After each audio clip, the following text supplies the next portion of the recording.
पीछे आप मेरे पढ़ सकते हैं, लिखा है हड़ताल ही हड़ताल। राजस्थान में इस वक्त स्थिति यही है। पिछले 10 दिनों से जारी सफाई कर्मियों की हड़ताल आज खत्म हो सकती है, क्योंकि यूडीएच मंत्री झावर सिंह खर्रा सफाई कर्मियों के बीच लंबी बैठक चली है।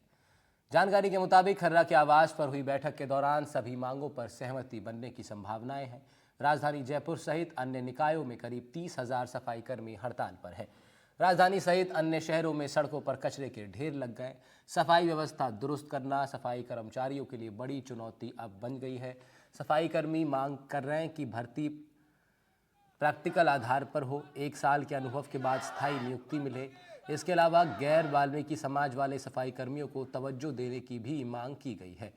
तो पिछले 10 दिनों से ये हड़ताल जारी है प्रदेश के सफाई कर्मियों की, जिसके बाद पूरे प्रदेश में अलग अलग ज़िलों की स्थिति ठीक नज़र नहीं आती। कई जगहों पर कचरे का ढेर लगा नज़र आता है, जिसकी वजह से इस हड़ताल का एक व्यापक असर आम जनता को झेलना पड़ रहा है।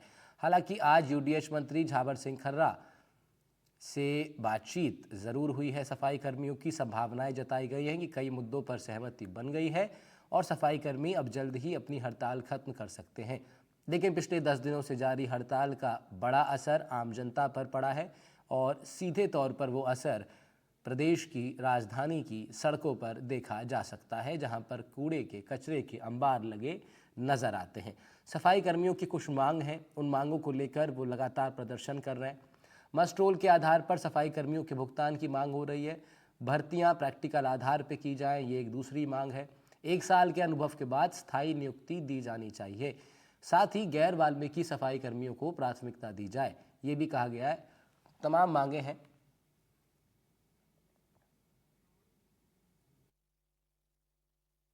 अखिल मजदूर सफाई संघ, जो भारतीय मजदूर सफाई संघ है, वो वाल्मीकि समाज की तरफ से धरना दिया गया है।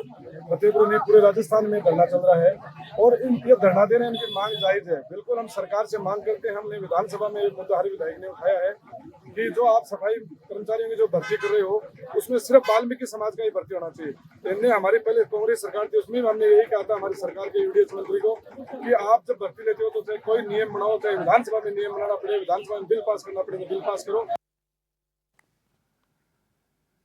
तो अलग अलग लोगों की राय सामने आ रही है। सरकार का भी पक्ष आ रहा है। मंत्री झावर सिंह खर्रा के साथ सफाई कर्मचारियों ने बातचीत भी की है। संभावनाएं जताई गई हैं कि हड़ताल जल्दी खत्म हो जाएगी, लेकिन बीते 10 दिनों में हड़ताल का एक बड़ा असर प्रदेश की सड़कों पर देखने को मिल रहा है और झेलना पड़ रहा है आम जनता को। कुछ मेहमान हमारे साथ जुड़ रहे हैं इस विषय पर चर्चा करने के लिए। उनके साथ जरा बातचीत करेंगे, जानेंगे कि ये विषय कितना गंभीर है, क्या कुछ इसमें आगे की संभावनाएं निकल के आ सकती हैं। वीरेंद्र सिंह शेखावत हमारे संवाददाता हैं, वो हमारे साथ राजधानी से जुड़ रहे हैं, और कांग्रेस के प्रवक्ता हैं पौरुष भारद्वाज, वो भी जुड़ रहे हैं। सबसे पहले वीरेंद्र के पास चलते हैं, स्थिति समझते हैं, ताज़ा अपडेट लेते हैं और ज़रा उसके बाद फिर चर्चा को आगे बढ़ाएंगे। वीरेंद्र, तस्वीरें तो हम बीते 10 दिनों से देख रहे हैं, आप अपने कैमरा के माध्यम से भेजते हैं, हम चलाते हैं टीवी पे, लेकिन आप अपनी नज़रों से भी देख रहे हैं कि कितना असर उसका आम जनता को झेलना पड़ रहा है। सड़कों पर क्या स्थिति नज़र आती है, कितनी समस्याएं, ये जो आम समस्याएं, कचरा कूड़ा इसका अंबार लग जाना, और हड़ताल चल रही है तो कोई सुनवाई नहीं, क्या स्थिति नज़र आ रही है, क्या अपडेट है इस पूरे मामले पर? बिल्कुल, देखिए आपको बताना चाहूँगा कि पिछले 10 से 12 दिन से जो लगातार सफाई कर्मचारियों की हड़ताल थी, वो आज समाप्त हो चुकी है और उसके अंदर जो उनकी विभिन्न मांगें थी, उनमें से 4 बिंदुओं के ऊपर सरकार और जो सफाई कर्मचारी है, दोनों के बीच में सहमति बनी। इसके साथ ही आपको बता दें कि इसके अंदर जो सफाई कर्मचारियों की जो डिमांड थी कि जो भर्ती होगी, राजस्थान के अंदर जो सफाई कर्मचारियों की भर्ती होगी, उसको लेके जो न्यायालय के अंदर जो मामले चल रहे थे, उनका तुरंत प्रभाव से निस्तारण किया जाए। इसके अलावा जो सफाई कर्मचारी भर्ती नियम जो है राजस्थान नगर पालिका के नियम 2012 के अंदर जो मूल नियम है, उनके तहत जो है भर्ती की जाए, उसके ऊपर भी सरकार और सफाई कर्मचारियों के बीच सहमति बनी है। जिस तरीके से आपने देखा होगा कि राजस्थान के अंदर जो लगातार पिछले 10 दिन से जो सफाई कर्मचारी हड़ताल पे थे, उसके चलते जो राजधानी जयपुर हो या फिर प्रदेश के अन्य जो जिले हैं, वहां पे सफाई कर्मचारियों के हड़ताल के चलते जो कचरे के ढेर हैं वो देखने को मिले थे और इससे जो बारिश के समय में जो मौसमी बीमारियां हैं वो भी बढ़ने के चांसेस थे, और कहीं ना कहीं इसके वजह से जो आम जनता है उसको भी काफ़ी परेशानी हुई है। लेकिन अब सफाई कर्मचारियों की हड़ताल है वो समाप्त हो चुकी है, और उनकी जो विभिन्न मांगे थी उनमें से कुछ मांगों पर सहमति बनी है, जिसको लेके जो सरकार और सफाई कर्मचारियों के बीच में जो लगातार हड़ताल चल रही थी वो हड़ताल अब जो कह सकते हैं कि सहमति बनने के बाद समाप्त कर दी गई है, और अब जो राजस्थान की राजधानी के अंदर या फिर प्रदेश के अन्य जिलों के अंदर कचरे के जो अंबार बने हुए थे वो अब समाप्त होंगे। जी ठीक है, पौरुष भारद्वाज कांग्रेस प्रवक्ता हैं, हमारे साथ जुड़े हुए हैं। पौरुष जी, सरकार ने सुध ली है, देर भले ही हुई, 10-12 दिन बीते, लेकिन अब सहमति बन गई है। कांग्रेस पार्टी किस रूप में देख रही है इस पूरे खबर को?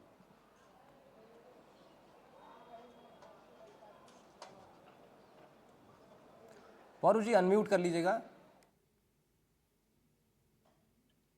जी अनम्यूट है, मेरा अनम्यूट है। जी, आ रही है आवाज, बताइए। हाँ, मैं राहुल जी इस बात को कहना चाहूंगा कि इस समस्या की यदि हम जड़ में जाएंगे तो देखिए, भारतीय जनता पार्टी की पिछली वसुंधरा जी की जो सरकार है वो आपको इसकी जड़ में मिलेगी। जब वसुंधरा जी की सरकार ने जब भर्तियां शुरू की थी, उससे पहले जो हमारी सरकारों के समय से या पिछली भाजपा की सरकारों के समय से जो भर्ती की प्रक्रिया थी, उसमें जो एक पुराना पैटर्न था जिसमें वाल्मीकि समाज को प्राथमिकता भी दी जाती थी, और वाल्मीकि समाज ही सफाई व्यवस्था में लगभग हर जगह आगे रहता था। परंतु देखिए, वसुंधरा जी द्वारा नियमों में संशोधन किया गया और अन्य सेवाओं की भांति जो है इसमें सफाई कर्मियों के अंदर भी ओबीसी का कोटा, एसटी का कोटा, इस प्रकार से, और सामान्य के लिए इन्होंने जो है प्रावधान आरक्षित किया, आरक्षित जो है वो किया इन्होंने। उसके बाद से विवाद जो ये शुरू हुआ, उसके बाद में हमारी सरकार के समय में आया। हमारी सरकार के समय हमने पहले 16,000 पदों की भर्ती निकाली, बाद में 24,000 पदों की भर्ती निकाली, उस समय भी ये मामला उठा था। और देखिए, इस मामले में आज सरकार ने किन बिंदुओं पे सहमति व्यक्त की है, हालांकि मैं इस बात का स्वागत करता हूं कि हड़ताल खत्म हुई। जयपुर वासी बहुत दुख पा रहे थे, बरसात का टाइम है, जगह जगह कूड़े कचरे के ढेर लगे हुए हैं, और बच्चे स्कूल जाते हैं, कोई आम आदमी व्यक्ति अपने ऑफिसों में जाता है, किसी प्रतिष्ठान में जाता है, बाजार में जाता है, तो उसके जो पानी की जल भराव की समस्या है, वो कूड़े की वजह से जल भराव भी हो रहा है, और साथ ही साथ कीटाणु पनप रहे हैं जो कि एक लंबी बीमारी को न्योता दे सकते हैं। तो देखिए, परंतु वह आज जो हड़ताल समाप्त हुई, इसके पीछे कई इसमें जो है संवैधानिक प्रावधानों की भी इसमें मेरे हिसाब से अड़चन आ सकती है, क्योंकि हमने उस समय देखा था कि जब हमारी सरकार थी उस समय भी इनकी हड़ताल हुई थी, उस समय भी ये बात उठी थी कि जो गैर वाल्मीकि समाज के कर्मचारी हैं वो इस बात को कहते थे कि साहब, यदि हमको यहाँ पे आरक्षण नहीं दे सकते तो आरक्षण का जो प्रावधान है वो हर तरह की व्यवस्था में जो सफाई कर्मचारियों के अलावा जो होता है, तो वहां पर यदि समाज को के व्यक्ति यदि दूसरे पदों पर जा सकते हैं तो हम लोग भी यहाँ पे आ सकते हैं। तो इस प्रकार के कानूनी अड़चन, संवैधानिक अड़चन हमारी सरकार के समय भी आई थी, और मैं हालांकि इस बात का स्वागत करना चाहूंगा कि आज ये हड़ताल खत्म हुई। परंतु देखिए, हमें ये हड़ताल जो है लंबे समय तक खत्म रहती है क्या, इस बात पर भी हमें निगाह बना ये एक बड़ा सवाल रहेगा। हालांकि सहमति बन गई है, लेकिन सहमति से प्रदर्शनकारी और धरने पर बैठे लोग क्या पूरी तरीके से संतुष्ट हैं, ये एक सवाल जरूर है। आगे इसका जवाब हमको मिलेगा। फिलहाल अब दोनों लोग बने रहिएगा हमारे साथ, क्योंकि हड़ताल ही हड़ताल की जब हम बात कर रहे हैं तो फिर सफाई कर्मचारियों के बाद अब रुख कर लेते हैं जरा जल विभाग से जुड़े उन लोगों का जो प्रदर्शन कर रहे हैं। अनूपगढ़ में जनता जल योजना के कर्मचारियों ने कार्य बहिष्कार का 3 सूत्रीय मांगों को लेकर जलदाय विभाग परिसर में धरना दिया, और ये धरना 14वें दिन भी जारी है, यानी 14 दिन इस धरने को हो चुके हैं। इन 14 दिनों में कोई बड़ा प्रशासनिक अधिकारी कर्मचारियों के पास नहीं पहुंचा उनकी सुध लेने, उनकी मांगों को सुनने। इससे कर्मचारियों के सब्र का बांध टूट गया। कर्मचारियों ने प्रशासन के खिलाफ जमकर नारेबाजी की, आग लगाकर आत्महत्या कर लेने की चेतावनी तक दे डाली। जल्दी मांगे नहीं मानी जाती तो कर्मचारियों को द्वारा भूख हड़ताल भी शुरू की जाएगी, ये भी पक्ष प्रदर्शनकारियों का सामने आया। बहुत ही दुख के साथ कह रहे हैं, पूरे कर्मचारियों में आक्रोश है कि अभी तक हमारी सुध बुध लेने के लिए यहाँ से कोई भी अधिकारी हमारे बीच में हमारी जो वास्तविक बात है वो सुनने के लिए कोई भी नहीं आया। तो अब आगे रणनीति क्या आपकी? अभी हमारी रणनीति है 2 दिन तो धरना प्रदर्शन, विज्ञापन देना, और तीसरे रोज हम जयपुर डेलीगेशन भेज रहे हैं, वहाँ मंत्री जी से, मुख्यमंत्री जी से और डी कुमारी जी से मिलके, अगर वहाँ से कोई आश्वासन मिलता है तो ठीक है, नहीं तो हमें भूख हड़ताल का रास्ता अपनाना पड़ेगा। उधर डूंगरपुर के राशन डीलर्स अपनी 4 सूत्रीय मांगों को लेकर 5वें दिन भी हड़ताल पर हैं। हड़ताल के तहत कलेक्ट्रेट के बाहर दिए जा रहे धरने में राशन डीलर्स ने अपनी मांगों को लेकर प्रदर्शन किया है।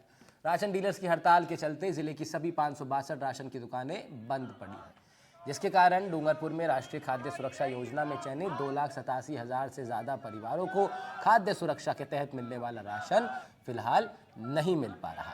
राशन डीलर संघ के अध्यक्ष हैं डूंगरपुर जिले के, उनका भी पक्ष सामने आया है। क्या कुछ कहा है उन्होंने, वो सुनवाते हैं आपको। आज हमारा लगातार 5वां दिन चल रहा है। सरकार ने अभी तक हमारी मांगों पर कोई सुनवाई नहीं की है। पूरे राजस्थान के राशन डीलर प्रत्येक जिला कलेक्ट्रेट पे धरना प्रदर्शन कर रहे हैं। सरकार ने अभी तक हमारी मांगों पर कोई सुनवाई की नहीं है। जब तक सरकार हमारी मांगों पर कोई सुनवाई नहीं करती है, तब तक हम हमारी दुकानों को नहीं खोलेंगे और न राशन वितरण करेंगे। डूंगरपुर जिले में 563 राशन की दुकानें सारी की सारी बंद है। 2,85,000 के ऊपर परिवार खाद्यान्न से प्रभावित हो रहे हैं और सरकार ने हमको मजबूर किया है, इसलिए हमको धरना देना पड़ रहा है और हड़ताल करनी पड़ रही। तो डूंगरपुर के ये अध्यक्ष हैं राशन डीलर्स एसोसिएशन के, उनकी आप आवाज़ सुन रहे थे। लगातार बीते कुछ दिनों से प्रदर्शन कर रहे हैं और इसका असर किन पर पड़ रहा है? इनका असर 2,87,000 से भी ज़्यादा परिवारों पर पड़ रहा है, जो खाद्य सुरक्षा के तहत मिलने वाले राशन से अब वंचित नजर आ रहे हैं। हड़ताल ही हड़ताल से हमने बात की शुरुआत की। 3 हड़ताल के बारे में हमने जिक्र किया। सफाई कर्मचारियों की हड़ताल, जिसमें शो के दौरान ही हमारे संवाददाता ने हमें बड़ा अपडेट दिया है कि हड़ताल खत्म हो गई है। मंत्री और सफाई कर्मियों की जो बैठक हुई उसमें सहमति बन गई, तो ये एक अच्छी खबर आई इस हड़ताल के विषय पर। दूसरा, जलदाय विभाग के कर्मचारी अनूपगढ़ में हड़ताल कर रहे हैं। और तीसरा फिर डूंगरपुर से हमने आपको बताया कि किस तरह राशन डीलर्स की जो हड़ताल है उसका बड़ा असर देखने को मिल रहा है। सिर्फ डूंगरपुर ही नहीं, प्रदेश के अन्य हिस्सों में भी राशन डीलर्स हड़ताल कर रहे हैं। तो अब ये हड़ताल के तमाम जो कारण हैं वो भी हमने आपको अब सुनवाए, उन्हीं की ज़बानी जो लोग प्रदर्शन कर रहे हैं उनकी आवाज़ हमने आपके सामने रखी। प्रशासन की तरफ से अभी कोई क्लियर रुख सामने नहीं आया। अलग अलग विषयों पर सफाई कर्मचारियों को लेकर के जरूर बात बन गई है, लेकिन जलदाय विभाग की हड़ताल और राशन डीलर्स की हड़ताल को लेकर क्या कुछ सहमति बन पाएगी दोनों पक्षों के बीच में, ये एक बड़ा सवाल अभी बना हुआ है। सवाल ये भी है कि जहां सहमति बन गई है वो कितने दिनों तक कंटिन्यू होगी। पौरुष भारद्वाज कांग्रेस प्रवक्ता के नाते से हमारे साथ जुड़े हुए हैं, साथ ही साथ परवेज जैन संवाददाता डूंगरपुर से जुड़ रहे हैं। पौरुष जी, आपके पास आता हूं सबसे पहले, उसके बाद डूंगरपुर की अपडेट हम लोग लेंगे अपने संवाददाता से। आपने कहा कि एक बात ये भी रहेगी कि ये हड़ताल कितने दिन तक थमी रहती है, क्या बात है इसके पीछे? आपको लगता है कि ये विषय इतना गंभीर है या इसके पीछे इतनी कॉम्प्लेक्सिटी है कि ये दोबारा शुरू हो सकती है? देखिए, हम लोग आप जो वाल्मीकि समाज की हड़ताल के बारे में बात कर रहे हैं राहुल जी। मैं तीनों ही ले लीजिए ना आप। भाई, सफाई कर्मचारियों की हड़ताल में तो हमारे संवाददाता ने अपडेट दिया हड़ताल खत्म हो गई है, लेकिन उधर जलदाय विभाग की भी हड़ताल चल रही है और राशन डीलर्स की भी चल रही है। देखिए, राशन डीलर्स की हड़ताल के बारे में मैं कहना चाहूंगा कि सबसे पहले जो इनकी बेसिक मांग है, जिसको लेकर के इनकी हड़ताल शुरू हुई, पिछले 8 महीने से सरकार के द्वारा इनका जो कमीशन होता है उसको सरकार द्वारा रोका गया। तो जब सरकार के द्वारा इनका कमीशन रोका गया और उसके बाद में जब इनके बीवी बच्चों की भूखे मरने की नौबत आई, उसके बाद में इनके द्वारा हड़ताल जैसा एक महत्वपूर्ण कदम उठाया गया। और जब हड़ताल पे गए तो निश्चित तौर पे इनकी और भी जो समस्याएं थी उनको इन्होंने उठाया है कि जैसे ये कह रहे हैं कि भाई राशन में जो है कमीशन जो है पुराने जमाने के हिसाब से होता था और महंगाई जिस हिसाब से बढ़ी है तो उस हिसाब से उस कमीशन में जो है इनका निर्वहन नहीं होता। तो अब ये लोग 30,000 रुपए प्रति महीने की ये लोग अपने लिए फिक्स की मांग कर रहे हैं। दूसरी बात, ये लोग कहते हैं कि जब हम ट्रांसपोर्टेशन में जो है हमारा माल उतरता है चढ़ता है तो उसमें हमारी छीजत भी होती है, तो उसमें हमारे को 2% जो है वो छीजत की छूट दी जाए। उसके अलावा देखिए हमारी सरकार इसको एक बार यहीं रोकते हैं परुष जी, एक बार यहीं रोकते हैं। एक तो मांग हो गई कि भाई 3 महीने तक इनका जो है वो जो कमीशन कहें या उसको जो पेमेंट कहें सरकार की तरफ से रोक ली गई। 8 महीने बड़ा समय। और 2% आप बता रहे हैं कि जो ट्रैवल पर जो एक्सपेंस होता है उसमें भी कुछ लोचा सामने आया। कांग्रेस सरकार के टाइम पे भी स्थिति यही थी क्या? देखिए, पिछले 8 महीने से राजस्थान में भाजपा की सरकार है। चूंकि दिसंबर का महीना जो है वो आचार संहिता लग जाती है तो प्रशासन जो होता है वो चुनाव आयोग के हाथ में चला जाता है। परंतु हमारी सरकार के समय में ऐसी कोई दिक्कत नहीं थी। हमारे समय में इनको जो है इनका जो कमीशन होता था वो टाइम पर मिल रहा था। परंतु देखिए, जब से भाजपा की सरकार बनी है तब से इनके पास कमीशन आया ही नहीं कहीं पर भी। और ये पहले एक लोग अपने हिसाब से पत्राचार करते रहे, ये लोग ये अपने नॉर्मल वे में जो है सरकार के सामने इन्होंने प्रतिनिधि मंडल के तौर पर अपनी मांगे रखी, परंतु सरकार के द्वारा न जाने। ठीक है, भारतीय जनता पार्टी के प्रवक्ता अभी चर्चा में हमारे साथ जुड़े नहीं है, हम उनका पक्ष जरूर लेते हैं, लेकिन अब जरा हमारे संवाददाता है परवेज जैन का रुख कर लेते हैं, अपडेट ले लेते हैं इस पूरे मामले पर। डूंगरपुर की क्या स्थिति नजर आ रही है परवेज? सर, अभी ये आज धरने का 5वां दिन है। जो राशन डीलर है उनका उनकी यही मांग है कि हमारे 30,000 रुपये की जो है वो किया जाए और एक 2% जो उपटेक करके छिटक देने का राशन और विक्रय का केंद्र सरकार और राज्य सरकार को दिए जाने वाले बकाया कमीशन की भी बात कर रहे हैं वो। तो अब क्या लग रहा है, सहमति बन पाएगी इन विषयों पर? प्रशासन की तरफ से सुध तो ली नहीं गई अब तक? ये धरने पे बैठे हुए हैं, उनसे बात की तो उन्होंने बताया कि भाई कि नहीं, सरकार को हम रोज ज्ञापन दे रहे हैं, 5वां दिन चल रहा है हमारा धरने का, लेकिन अभी तक हमारी ओर किसी ने ध्यान नहीं दिया है। और कि नहीं, जो ये दुकान जो बंद है राशन की, उसमें जो उपभोक्ता है उनको कई सारी दिक्कतें आ रही है। जो गरीब परिवार रहता है, जिनको कि नहीं राशन की जरूरत रहती है, उनको राशन नहीं मिल पा रहा है, जिसके कारण भी कई सारी समस्याएं डूंगरपुर जिले में आ रही है।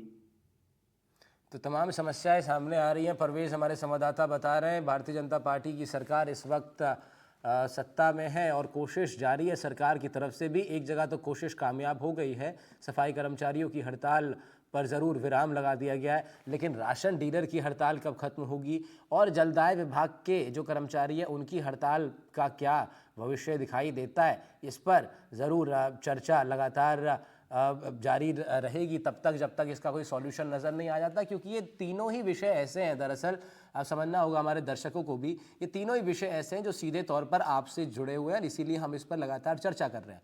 सफाई कर्मी जब हड़ताल पे जाते हैं तो आपको गंदगी का ढेर दिखाई देता है, ना आपकी आंखों को अच्छा लगता है वो, ना आपके स्वास्थ्य के लिए अच्छा है। हमारे संवाददाता वीरेंद्र बता रहे थे कि किस तरीके से मौसमी बीमारियों को भी पनपने की आशंका उससे बढ़ जाती है। दूसरा फिर विषय आ गया जलदाय विभाग के कर्मचारियों का। जिन जिन जिलों में ये हड़ताल चल रही है वहाँ पे बहुत स्वाभाविक है कि पानी की किल्लत जहाँ पहले से है वहाँ और भी ज़्यादा दिक्कतों का सामना स्थानीय लोगों को करना पड़ सकता है। तीसरा आ जाता है राशन डीलर। राशन डीलर का हमने आपको बताया कि 2,87,000 से भी ज़्यादा ऐसे परिवार हैं जो कि खाद्य सुरक्षा योजना के तहत इसका लाभ उठाते हैं, राशन उनको मिलता है सरकार की तरफ से, वो राशन अभी नहीं मिल पा रहा है। तो सरकार ने जिस लक्ष्य के साथ ये योजना शुरू करी है उस पर एक विराम इन प्रदर्शन से लग रहा है। ऐसे में बहुत ज़रूरत है कि प्रशासन जल्द से जल्द सामने आए और इसका पूरा संज्ञान ले, इनका सॉल्यूशन नियुक्त किया जाए और अगर इनकी मांगे जायज़ नहीं है तो फिर उस हिसाब से कार्रवाई की जाए। स्थानीय जो लोग हैं, जो आम लोग हैं, जो जनता है,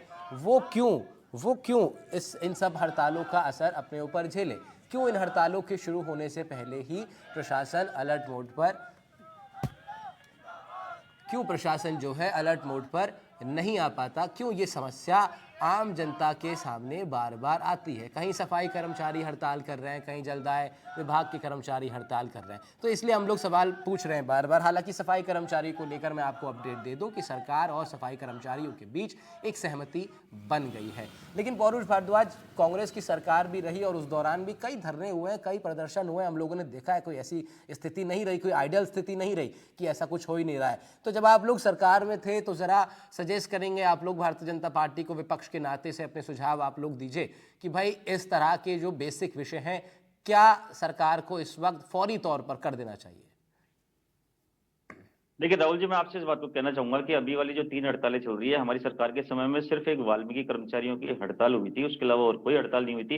राशन डीलर्स के आपके खुद के संवाददाता ने बताया कि इनका पिछले 8 महीने से जो है इनका कमीशन रुका पड़ा है। सिर्फ हड़ताल का जो बेसिक रीजन है वो ये रीजन है, जब ये हड़ताल में बैठे तो फिर अपनी मूल मांग के अलावा अन्य मांगे भी मनवाना चाहते हैं, तो वो एक सप्लीमेंट्री मांग है इनकी। देखिए, मैं आपसे इस बात को कहना चाहूंगा कि वाल्मीकि समाज की हड़ताल में की जो घटना है, इसमें जो सबसे पहला पेच ही भारतीय जनता पार्टी की सरकार में पड़ा हुआ है। और मैं इस बात को, मैं चाहता नहीं हूं कि हड़ताल आगे लंबी चले या दोबारा से हो, परंतु देखिए इसमें एक बहुत बड़ा संवैधानिक पेच है जो हमारी सरकार के समय भी सामने आया था। आज हालांकि समझौता किन शर्तों पर हुआ है, ये शर्तें जब सामने आएगी तब हम इस पे, मुझे लगता है कि तब ज्यादा चर्चा करना बढ़िया रहेगा। परंतु जो मेरी समझ में हमारी सरकारों के समय में जो पेच सामने आए थे वो ये लगा था कि इसमें संवैधानिक जो आरक्षण की व्यवस्था है हमारी, जो कि सभी संस्थानों में, जो हमारे सरकारी संस्थान होते हैं, जो सब में लागू है, तो उसी के तहत देखिए वसुंधरा जी ने जो है वो यहाँ पर जो है अन्य जातियों के लिए आरक्षण लागू कर दिया। अब यहाँ पर 2 खेमे हो गए कि एक तो वाल्मीकि समाज के सफाई कर्मचारी और एक अन्य समाज के सफाई कर्मचारी। जब वाल्मीकि समाज के कर्मचारी ये मांग करते हैं कि साहब ये सारी भर्तियां वाल्मीकि समाज के आधार पे की जाए, इनकी जो है इनकी कास्ट के लोगों को या वाल्मीकि समाज के लोगों को लगाया जाए, तो अन्य समाज के जो सफाई कर्मचारी है वो इस बात की बात मांग करते हैं कि साहब आप जो अन्य जो विभाग हैं तो वहां पर फिर हमारी जाति के हिसाब से जो जिस जाति का व्यक्ति होता है उसको प्राथमिकता दी जाए। तो इस प्रकार से कि पेज से भारतीय जनता पार्टी के द्वारा समाजों में फूट डालने का एक बहुत बड़ा जो है एक पेज वसुंधरा जी की पिछली सरकार ने डाल दिया, जिसका फल जो है उसका जो इसके कांटे हमारी सरकार में हमें भी चुभे और आज बिजलाल जी की सरकार में इनको भी चुभ रहे हैं। देखिए उन कांटों के घाव पर कैसे मरहम अब लगा पाएगी मौजूदा सरकार, ये देखना होगा। और सवाल ये भी है कि क्या वो सच में काटे हैं या फिर सरकार की नीति पर सरकार को भरोसा है और सरकार क्या उसी हिसाब से आगे बढ़ेगी। इन तमाम चीज़ों पर हमारी नज़र बनी रहेगी। फिलहाल शुक्रिया पौरुष जी आपका, आपने अपना पक्ष रखा। शुक्रिया परवेज़ आपका भी, डूंगरपुर से आप जुड़ रहे थे हमारे साथ तमाम जानकारी देने के लिए। उधर